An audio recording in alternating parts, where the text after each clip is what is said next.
Hello, I'm Gator McKlusky, and this is a mob film review. Tonight's episode, The Godfather, Part 1.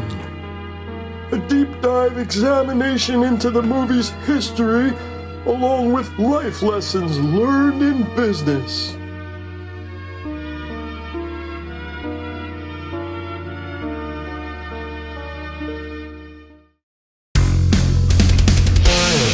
And we're live. Tom Veccia here with the latest edition of the Armchair NBA. We have two very special guests. First, the co-host, Jason of JSP Capital, part of the Four Horsemen, and Gator McKlusky. He's a self-admitted Burt Reynolds fan, which makes him even cooler. Gator McKlusky, welcome to the Armchair NBA. How you doing today? I'm doing great. It's great to be back. Hoping we can have some fun with this one. Here's the agenda for the show. Just like any good meeting, any good NBA would say, Gator's going to kind of give his background and his critical review of Godfather 1. But also what we're going to do, I'm going to give some business parables related to The Godfather. So, Gator, take it away. You know, I rewatched it again last night for probably the 50th time. I mean, who can keep track? And directed by Francis Ford Coppola from the Mario Puzo 1969 novel of the same name, with Marlon Brando, Al Pacino, James Caan, Robert Duvall. This is almost a perfect film, you know, and as the years have gone on, I've looked at a few things in it and wondered some decisions that were made and how they were made. And one in particular was when Sonny fights with Carlo out in the street. Yes. There's a classic missed punch that just drives me crazy. I hate to start with negatives, but like this film is so perfect. You just had to see Coppola, you know, with his editor at some point sitting in the room saying, you know, he missed by a mile. Hold on, I want to give some context, right? For those people that didn't see Gator's Many Saints of Newark, is a very good critical eye and he's a smart guy. What I love about him too, he's also from the New York area. I'm assuming you're not Italian, correct? I am Italian, yeah. Oh, you are Italian. Oh, even better. All right, so you're Italian. It's a dirty little secret, you know, that I keep, but yeah. Love it, love it. Well, Jason wears it proud on his car, his hat, is everywhere he goes. So at any rate, with that being said, as an Italian grew up in New York, where were you the first time you saw it, and what was your impression? Well, my father would have it on all the time, and if I ever walked in the room, he'd say, you know, son, sit down. You got to watch this. Now, I'm one of three sons, and he used to always sort of like make comparisons. Who was Michael? Who was Fredo? Who was, of course, I was not Fredo, by the way. Thank God I was going to say. Yeah, make that very clear. My father's name was Michael. His three sons were basically, he'd always try to make comparisons, you know, in his life. Everything was always compared to what it's like to be in a family and how important it is to be loyal and all these things. Not the murder and mischief, of course. Yeah. So, quick funny story. Supposedly my brother either got like arrested or picked up by the cops. He got one phone call, called my father and said, hey, Dad, I'm in jail. You got to pick me up. He's like, The Godfather's on, click. He also wasn't a good father, too, but that's a whole nother discussion. All right. So you have a certain attachment to the film then. You know, granted, your father liked it. You liked it. You're an Italian guy from New York, family values. So you had a certain sentimentality towards it. Has that sentimentality grown over the years or lessened over the years as you watched it? Loyalty is the big one. You know, some of the quotes in the movie. You're my older brother, and I love you.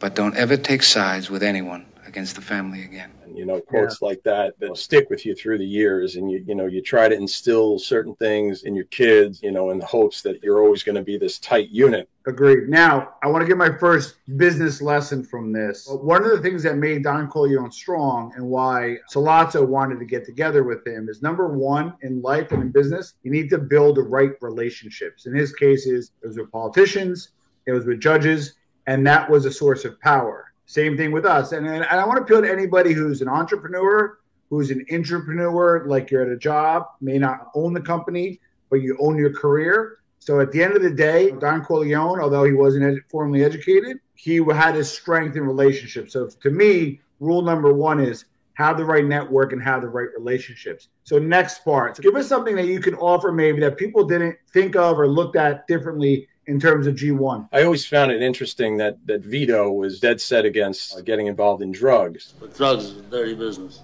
Very similar to Tony Soprano, right? So that was his big beef with the other families, and that ultimately was the their downfall. I was thinking, okay, so when I first saw it, I was young, but I saw 1 and I saw 2, right away, right? And who did you relate to in it and why? Michael jumps out, of course, because he's the one that changes, and I hate to bring up Many Saints of Newark again, but again, it's a similar story arc with Tony in that he didn't plan on getting into the business and certain people didn't want him to get in the business. There's a scene with Marlon Brando that after he gets out of the hospital and he finds out that Michael is the one that killed Sollozzo and McKlusky. It was Michael who killed Sollozzo. How disappointed he was, and he wanted to cry. I even think a tear might have rolled down his face, but he was devastated to find out that Michael had, at that point, joined the family. You kind of talk about, Tom Hagen not being a wartime consigliere. Mike, why am I out? Or, one point, Don Corleone himself was a consigliere. The other business lesson is you need 2 critical people in your life. Number 1 is a great mentor. Somebody you can call up and say, hey, you know what? I'm having some problems. Somebody who kind of been there and done that can help navigate you. Number 2, I think in business, and Jason and I always bounce off each other all the time, you need your own consigliere. You need in your life or your business and personal, because you just need to be heard. You might just need to talk. You just might need to just shoot the shit. So again, these are little things that we overlook every day. But if you map out, again, the business parables for Godfather 1, doesn't always match up in our actions. All right. Another thing I like about your reviews, Gator, you tend to be a little bit more academic and a little bit more behind the scenes. You really know the nuts and bolts. What were a few of the things that you picked up later on about Godfather 1 that you didn't know earlier on? And you're like, holy shit, I didn't know that. One of the things I did last night is I was really curious about Louis' restaurant, if that still existed. Apparently it was called Old Luna Restaurant near Gun Hill Road in the Bronx.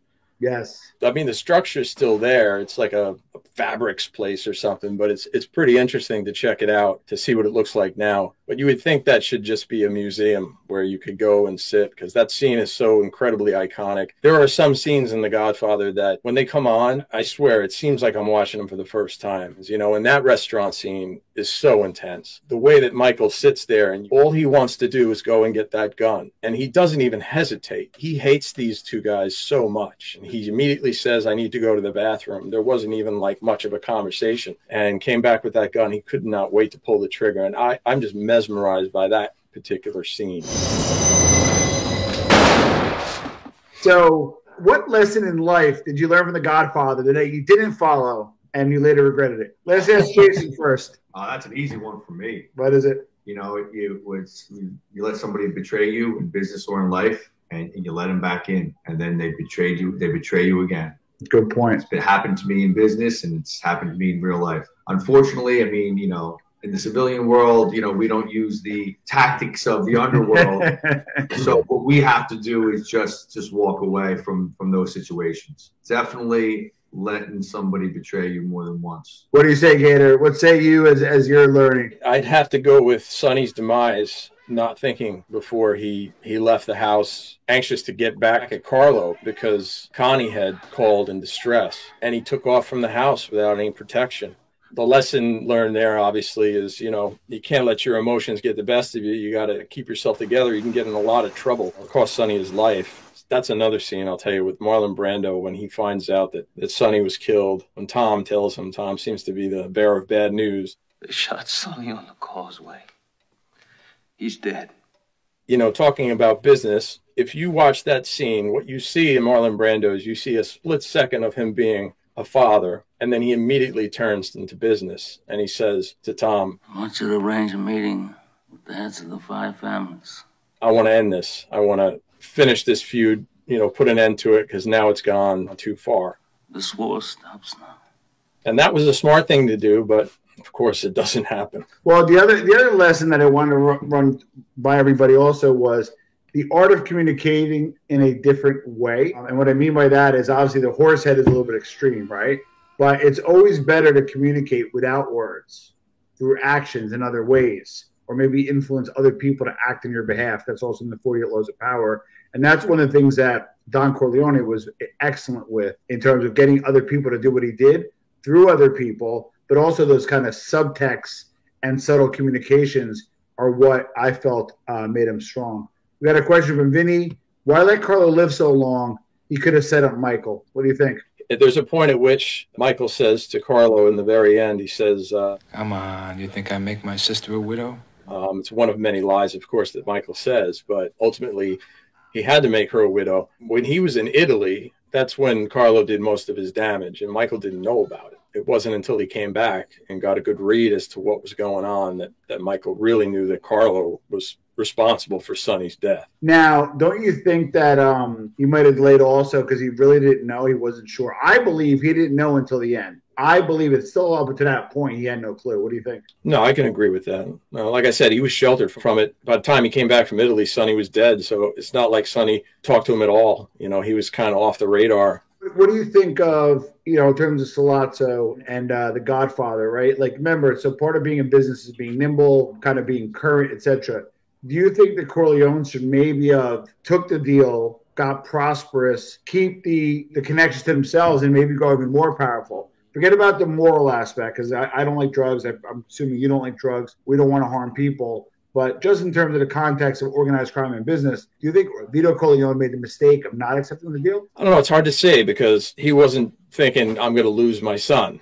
Yeah. You know, if he knew that, if he could go back, I'm sure he would. You know, no father wants to lose their son. He was sticking to his beliefs, his morals. They didn't do a really great job of explaining who the most powerful family members were. You know, I mean, we assume it was Vito. Yeah. With his political contacts, but you know, the other heads of the families, I mean, were they just as strong? You know, I mean, we kind of knew with the Sopranos, we knew that Carmine was a little bit higher than Jersey, as they always make fun of it. Yep.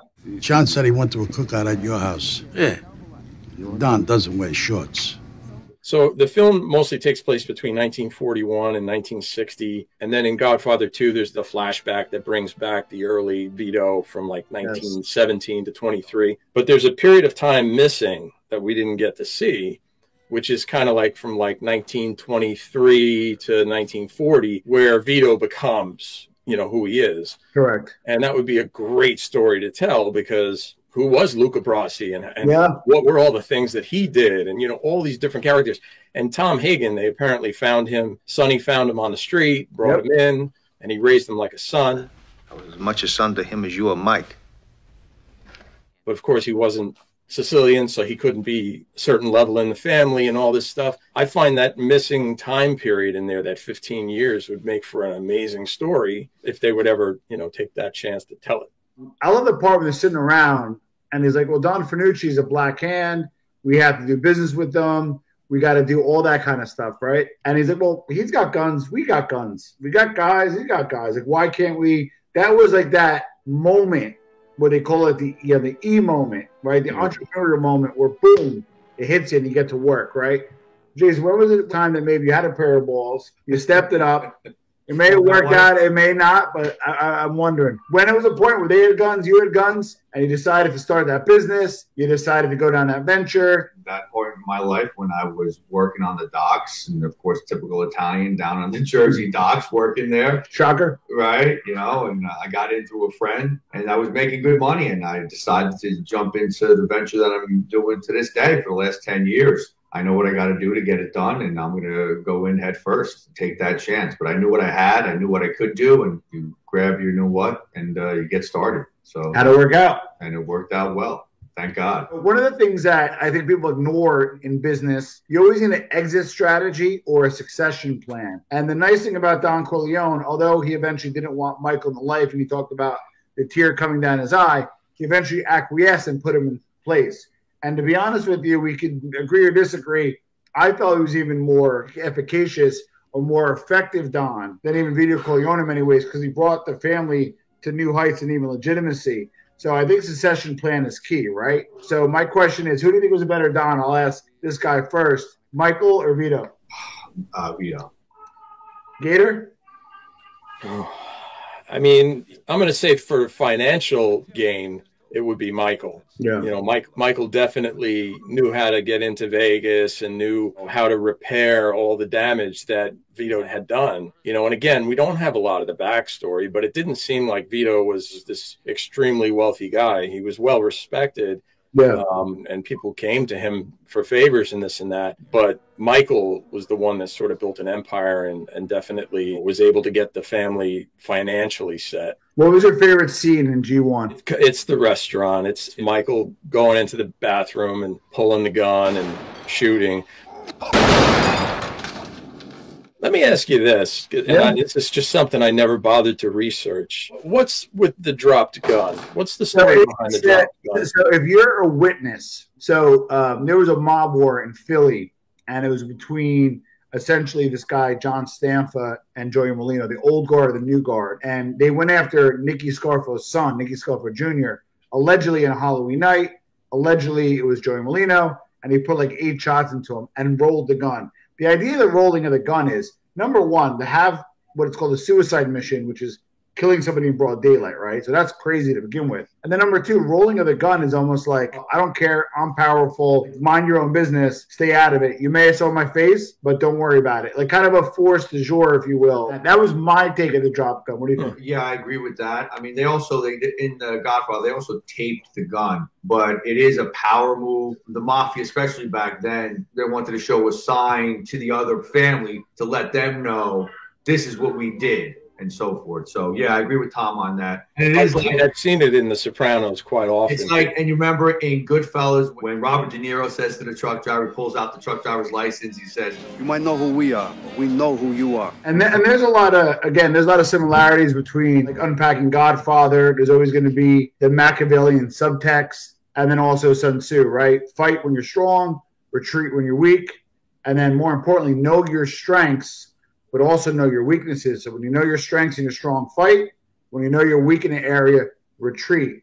And I think one of the strengths that I think Don Corleone, and I'm not going to go against what I said earlier, but I might, he knew that if he got into drugs, that they might get very rich and powerful with his connections. And then eventually those guns are going to turn on him. So maybe that's part of the reason why he didn't decide to participate because of that. But what do you think, Gator? I sort of asked the question because I honestly don't know. Some of the things that happen, I even don't understand, Luca Brasi sleeps with the fishes. If there's a history behind that, that's the only place I know it from. It's an old Sicilian message. You didn't want to get caught with a murder weapon on your person as well, and no prints. All right, what's the worst scene, aside from the missed punch in Godfather, that we just could have did without? When Michael goes to Italy, I find that the film slows down a little bit. Thankfully, they do jump back to the States, but I do find like as soon as he goes to Italy, I find that the pacing of the film kind of slows a little bit. Yeah, that took too long. Yeah. And it is a little bit hokey for him to have gone over there and hook up with this girl who, she was young, man. I was looking up the actress who's still alive. She was like 15, 16 years old at the time. He marries her like so quickly. Of course, she gets blown up in the car, but that whole thing was it was a little bit odd. To me, that would be the only, sequence in the film that I could have done without. It needed to be there. He needed to get away, but maybe it just needed to be something a little bit less than what it was. Talk about change, right? And managing change. And our lives are always changing. Our business is always changing. If we don't evolve, we die, right? With Michael, I believe he kind of moved along with the times, right? He went out to Vegas. He knew that as an opportunity. He saw himself more of a racketeer than a gangster, I believe. And he changed and transformed the Corleone family, again, to like a powerhouse that was running the show. And he did it in a very forceful way. So what do you think about change, right? How do you deal with change as a person, right, compared to how Michael did? A lot of it's forced upon Michael, because he put family first. If he didn't have that bred in him, he might have taken a different direction. Clearly, he didn't want to be part of the family business when he joined the military. He got away. He wanted to make a life for himself. He had a girl and he had a plan. He says to Kay, "That's my family, Kay. It's not me." Right. In terms of the Luca Brasi story, make him an offer he can't refuse, right? Yep. Ultimately, Michael changes, and he does it because it's just he put family first, and he saw that there was a crisis, and they needed him. Yeah. There's the change. I think one of the worst decisions that the author, director, whoever made the decision, the plot, the whole movie is getting rid of Sonny much too early. Agree. You got to get up close like this and better bing, you blow their brains all over your nice Ivy League suit. James Caan was incredible. My only complaint is that he has a hairy back, and he should have shaved his back so we didn't have to look at all the fur on his back. But that's a minimal complaint. This is me being silly. But James Caan steals every scene he's in, and he's not Italian. You know, he's That's our secret. And he was friends with wise guys in real life. He was very close to Persico. There's a few in the film that are not Italian. Abe Vigoda is actually not Italian. That's right. And of course, Robert Duvall. I was also looking at some of the people that were cast or wanted to be in the film. There's actually I don't know how true it is, but apparently Elvis Presley was an enormous fan of the book, and he auditioned for the role of Tom Hagen. Come on. That's the word. But that he really wanted to play Vito Corleone, which is even crazier. His celebrity would have took too much away from the film. Burt Reynolds, my favorite, was considered for Sonny Corleone, which I actually think at the time, if you remember the time that film was made, that's Deliverance, Burt Reynolds. And I think he probably would have done very well. They wanted Robert Redford. Yep, Robert Redford was another one. Orson Welles. Yeah, he lobbied to play Vito. Wasn't Orson Welles always old? Exactly. Back to James Caan, there's one scene that I love of his. It's in the very beginning of the film when we first see him. He goes out to get rid of the photographers. He grabs that one guy's camera and he throws it at the ground, and then he reaches into his pocket and he pulls out some money and just throws it at him. Apparently he did that on the spot. That was all James Caan. It wasn't in the script. Wow. Yeah, and he created that moment. If I remember right, he wasn't even supposed to smash the camera. That was overkill. Oh, wow. He's incredible. Everything James Caan does to me is intense and worth looking at. Well, let me ask you a question. So stage chase, there's no improvising. It's just whatever the script is, right? Your understanding Coppola, is he a little more flexible? I haven't heard. I know he was very proud of the book and the fact that Mario Puzo, you know, not only wrote the book, but wrote the screenplay with him. I would imagine that because Puzo was right there with him, that they were true to the story, the book. I do know there are some improvised scenes in there, and particularly with James Caan. So I think they had some room to play. Yeah, supposedly Vito slapping Johnny Fontaine was an ad-lib. You can act like a man! What's the matter with you? We won't give too much away because I kind of like 3. Where'd you land on 3? The short answer. I keep trying to like it. JSB, what did you think of 3? Yeah, I keep trying to like it. I've watched it a few times, and I think 3 times that I watched it, I think I had to stop and then go back to it. Couldn't get through it the whole way in one sitting. Yeah, I look forward to spending some time with you discussing it. There's an enormous amount wrong with it, in my opinion. There's an enormous amount boring about it, and there's a very little bit that's excellent about it. That's a much longer discussion, unfortunately. Some people like the Coda. Did you watch a Coda version of 3? I did. What the hell was the difference? I paid $10 and I might as well burnt it. I only knew the differences because I read about it before I went in. It didn't help, in my opinion. The one thing I did walk away from Coda and feeling, I felt a lot of sympathy for Sofia Coppola, who I think got a bad rap. Hi, Vincent. I remember you. No, she's terrible.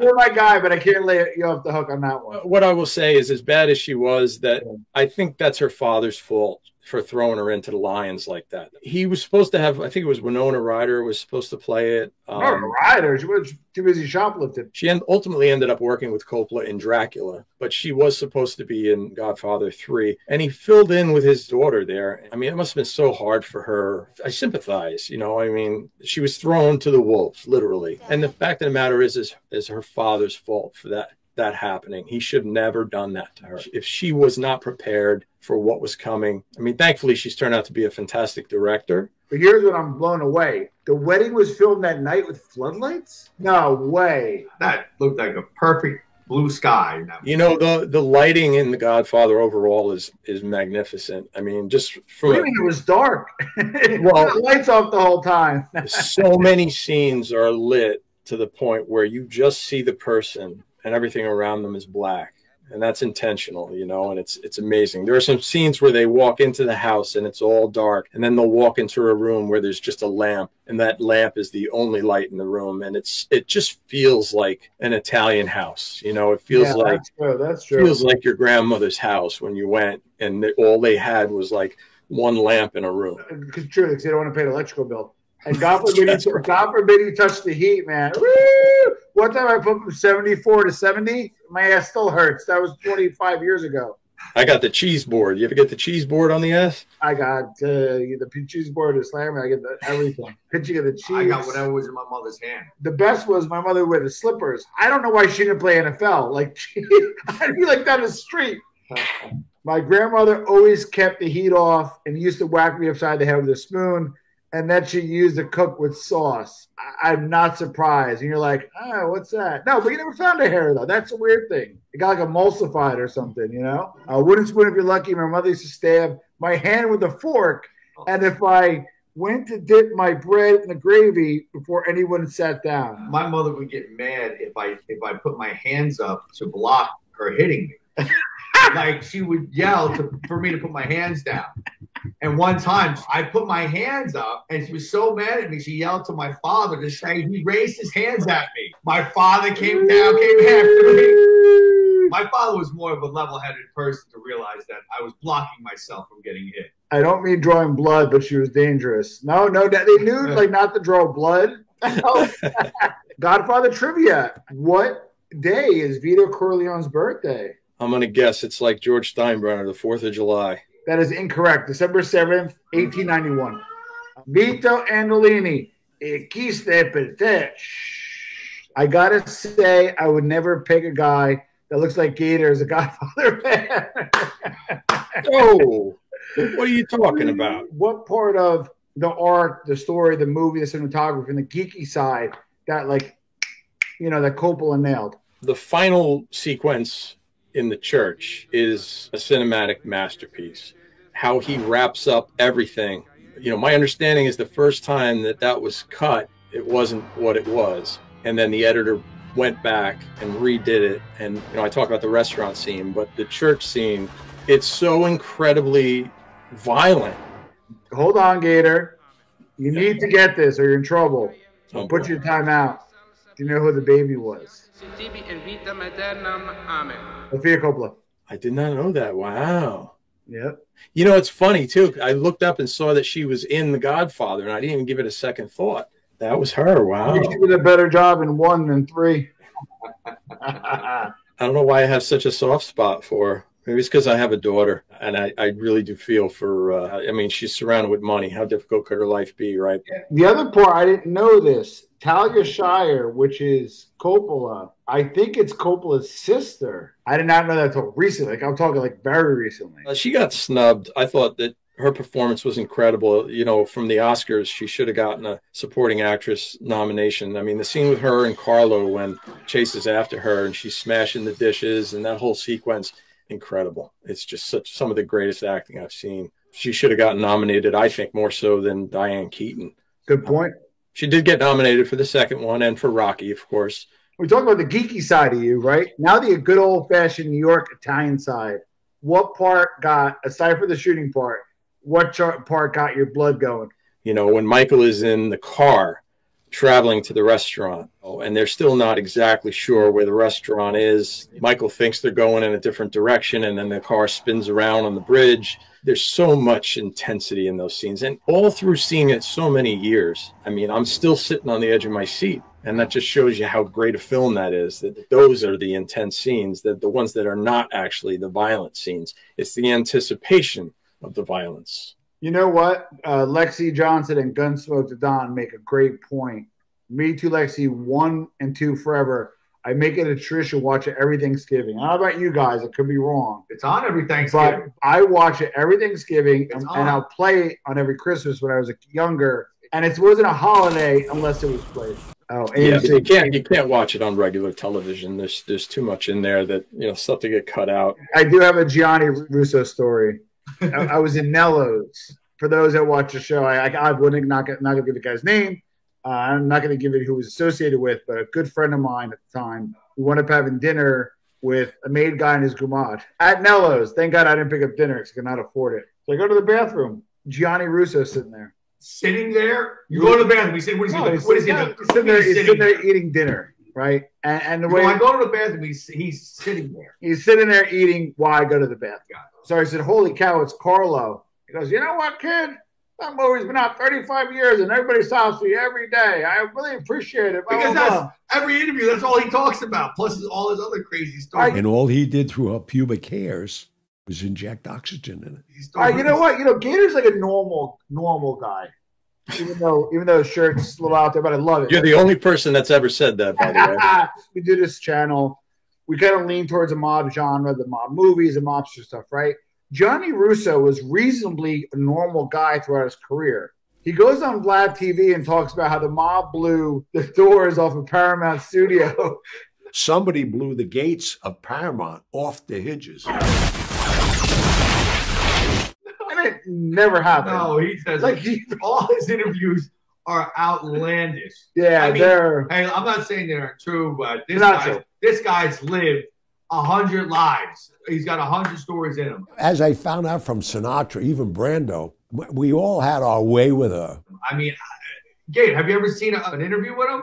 No. Oh, you got to YouTube an interview with him. FBI, I'm not a friend. He was a made guy. I think he killed Hoffa. He definitely killed Kennedy. So the guy is nuts, right? Even to the point when there was a mobster in 2015, Frank Cali got killed. Gambino's a quiet guy, got killed. It wasn't a mob hit. It was some weirdo who killed him. Johnny Russo comes out and goes, well, that's not a mob hit. It's because they shot him in front of his family's house. They don't do that. I can tell you 20 hits that happened at his family's house. Patrick Borriello and other ones. And number two, you're just full of shit, dude, He sounds like the Italian Gary Busey or something. How am I doing today, Gary Busey? You're doing great. Good. Then I'll keep it up. And the guy just, he must have hit his head or something, right? I'll tell you the guy I feel sorry for is John Cazale. He was in consecutive Best Pictures. He was in The Godfather, Godfather 2. He was in The Conversation, Dog Day Afternoon, and The Deer Hunter was his final film, and he died before that came out. And all 5 of those films were nominated for Best Picture. That's a pretty incredible feat. There's a great documentary about him. Sad to see him go so early because he was so loved. He was a great actor, no? Fantastic. Was he Italian? Yeah, oh yeah. It's about Johnny Russo. It's funny how everyone he talks of is dead. I used to see Johnny Russo every year at the feast sitting in a Godfather booth in the shirt half button. Could smell the cologne a mile away. Very nice guy, though. Guy writes Pocket Rabone. Pocket Rabone. Do you remember Pocket Rabone, the cologne? I do. Nap, Car, Chaps. Dracar Noir. Us old guys, drop your favorite colognes below. I was a Dracar guy. Polo was a good one. That was yeah, I wore Polo. Big model, that's right. Not the ones that came out, the black, the blue, no, the green bottle. That's the old. And what did we get Dad for Christmas and Father's Day? We got him Brute by Fabergé. That's right. Because it was cheap. Johnny Russo killed the guy supposedly self-defense. Yeah. The judge told him the next time it happened. Don't do it again. Get out of here, kid. Gator, where do you think Raging Bull stands? It's another masterpiece, Raging Bull is another one that I'll watch at least once a year. I'm a big boxing fan. Robert De Niro is probably definitely his greatest role. Raging Bull, black and white. Did you like that touch? I was a huge fan of Young Frankenstein. I'm sure we'll get along splendidly. Oh! One of my favorite movies. Certain movies were done in black and white, and you can't even imagine them another way. When I was watching The Godfather last night again, the very first blood that you see in the film when Vito gets shot, picking through the fruit, he hits the car and he slides to the ground. The blood looks like ketchup. It looks terrible. But when Sonny gets killed, blood looks fantastic. And that scene was reminiscent of, I don't know if you ever saw Bonnie and Clyde. Yeah. But the end of Bonnie and Clyde, that scene with James Caan was inspired by, they say that was how they wanted it to be, like that violent.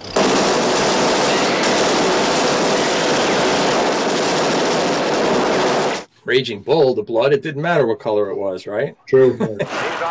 Once Upon a Time in America. I never really watched that. I watched it twice. It's a long Great. too. Yeah, it's good. Jewish mobsters, if I remember. Yep. Somebody said that it was really supposed to be about the Italian mob, but these Jewish mobsters not to offend the Italian population, but I don't believe that. So oranges in Godfather indicate death was about to happen. He never asked the second favor when he's been refused the first. Did you ever hear that? But it makes sense. That's actually an interesting thing about The Godfather. There's not too many movies that kill off the main character with still like a half hour left to go in the movie, you know? There are no liberal mob guys, Republican 100%. Here's what's interesting. That's being really political. I've interviewed a lot of different guys from the life over the years, or chatted with guys from the life. Historically, the mob was very democratic, believe it or not. There's a reason for it, theoretically reason. You know, there would be like inner cities, or there'd be areas that construction contracts and that kind of stuff. And supposedly the Democrats were easier to bribe. The second reason is because of their bleeding hearts, they also tend to give lesser sentences and be more amiable towards lesser bids, let people out and so forth. Like, so like in New York, if you were under Mayor Cuomo, he helped reduce sentences. When Pataki came, he reinstated certain laws and people left more in jail. But now, for whatever reason, they tend Republican. I just find that interesting. The guy who played Clemenza Godfather was Paul Castellano's nephew in real life. I knew the name was Castellano, but I didn't know they were related. He died young too, right, Clemenza? Yeah, he was 55. He died in 1988. Leave the gun. Take the cannoli. So I guess there was a made-for-TV version of Godfather. In 1977, I think it was, they recut it and made a special version for television entitled The Godfather Saga. The two Godfather films as seen in theaters are incomplete.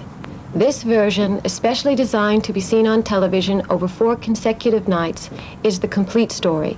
Basically released, you know, Godfather 1 and 2 together, adding deleted scenes. The Academy Award-winning films plus footage never before seen, now transformed into a television masterpiece. Saturday, Sunday, Monday, and Tuesday on NBC. You can catch the epic. It's all wrapped into the film. But this shit I missed the Jets' first home game. Do you remember when we were talking about The Many Saints of Newark, and we were talking about the guy that played Silvio and how he was overly exaggerated, right? And we thought it was too much so that over the course of your life, you would become more animated with your tics and your... Yes. Right? If you look at De Niro's performance as a young Vito, that's done right. He doesn't have all of those, with everything that Marlon Brando does in The Godfather. Yes. Vito really tones that down, and you see a little bit of it, and that's rich. That's how it's supposed to be done, you know. Brando wanted Don Corleone to look like a bulldog. I'm gonna make him an offer he can't refuse. So he stuffed his cheeks with cotton wool for the audition, and they had a mouthpiece made by a dentist. It was all Brando. Apparently they had to do a lot of looping, which is when they have to go in afterwards and like redo their dialogue. His mouth was so stuffed with this stuff that nobody could understand what he was saying. So one of the things I noticed watching it last night for the millionth time was that a lot of his dialogue you can tell is off, because he's basically had to go back in a studio and talk it out in front of a microphone, redo it. Nobody could understand him. Check on the calls that go. You're not here. I did it already, Pop. Good man. Pop, I took care of that. I've heard even James Gandolfini in Sopranos and guys in other movies. What the moment Johnny Depp? Come on. Donnie Brasco. Donnie Brasco. Guys have said, they knew guys either in the life or associated, and they took mannerisms and their way of talking, walking, the way with the hands, this and that, So I was just wondering if Brando did that, because that is so out of left field. Gator McKlusky can be also a good name for a mayor of a southern Louisiana town. I've been called worse. Gator, pleasure meeting you. I got to run on a phone call. He's a busy guy. Appreciate it. Nice meeting you. Jason's name is Mohawk, because he's the only guy I know over the age of 35 that has a mohawk. So the mohawk has its own personality, and the mohawk will eventually have its own YouTube channel. Public Enemy wasn't bad. Did you see it? Well, yeah, not a big fan. I don't like Johnny Depp a whole lot, other than when he's got a pirate outfit on. I didn't like Donnie Brasco. I couldn't buy him as an Italian at all. If I come out, Lefty dies. Wow. A lot of people didn't like him in that role. And I hated seeing Pacino so weak. I mean, he's a great actor, of course, but it was just, when I remember going to see it and I was like, that's Pacino? I'm like, I can't buy him. Like, he's the man. He's the John Wayne of Italians, right? Yep. Would you want to go see John Wayne be this weak, pathetic, whatever? Take it back. Kill me. Take it back, Donnie. You wouldn't want to see that movie, and I didn't want to see Michael Corleone being that weak. I don't know if you saw it. I had Ramona Rizzo, who's his granddaughter at Lefty Guns, and she kind of went through like the real deal of who he was. She's like, the movie was like way off, way really off. Yeah, like the son got killed another way. I think he was in a mob hit that wasn't directed towards him, and not as much of a drug user. He was a very stylish guy. He was not a brokester. He was not a broken down guy, like a little bit more polished. The lying part is true. One of my biggest business lessons, you always feel like, oh, give him an offer, can't refuse, and all that kind of crap, right? But the truth of the matter is you got to offer something of value, and then you have to ask, and that's how favors are built. And that was like kind of one of my big takes away from GF1. So why don't you give your final wrap-up on GF1?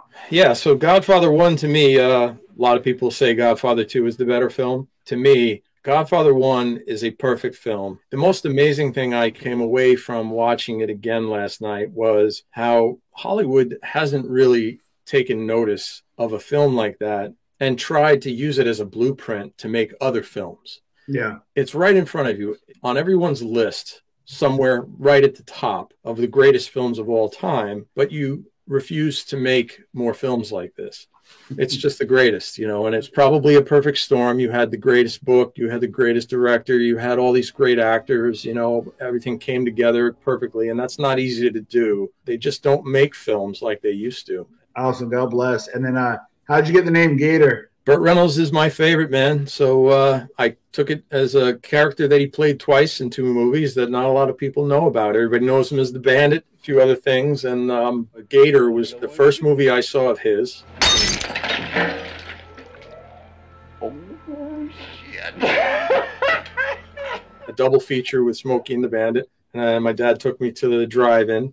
I just thought Gator McKlusky was the coolest cat, man. So it's kind of always... Gator McKlusky, thank you so much. Thanks, Tom. Watch for new movie reviews and documentary series. Don't forget to subscribe and click on that bell so you know when new reviews arrive.